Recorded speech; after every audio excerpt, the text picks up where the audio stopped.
Le grand défi que prend l'UNESCO, c'est d'essayer d'éviter le heurt des civilisations pour construire une diversité. Mais qu'est-ce qu'on entend par diversité? C'est la première question.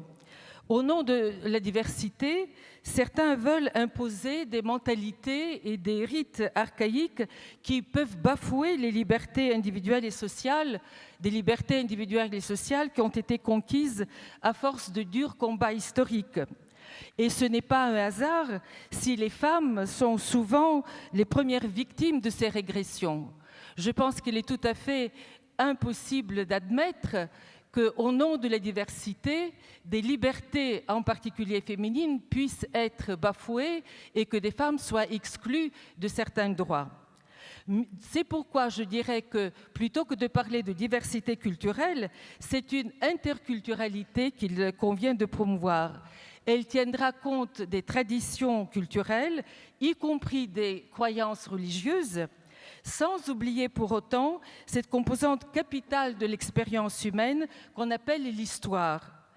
Cette histoire qui nous a conduit à penser que l'universel et la liberté sont accessibles à toute l'humanité et que l'histoire nous donne aussi l'audace de transformer et l'universel et la liberté en réalité.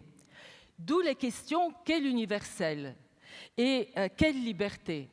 L'universel ne trouve sa pleine valeur libertaire que si c'est un universel au singulier, l'universel du respect de la personne humaine. À partir de là, la liberté de l'universel, c'est la liberté de la personne singulière.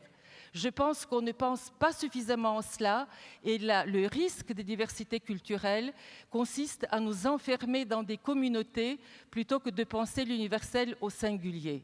Ceci suppose évidemment une transvaluation des diversités culturelles. Et j'aimerais qu'on apprécie ici la cruauté et la radicalité de ce travail à laquelle est appelé le monde moderne.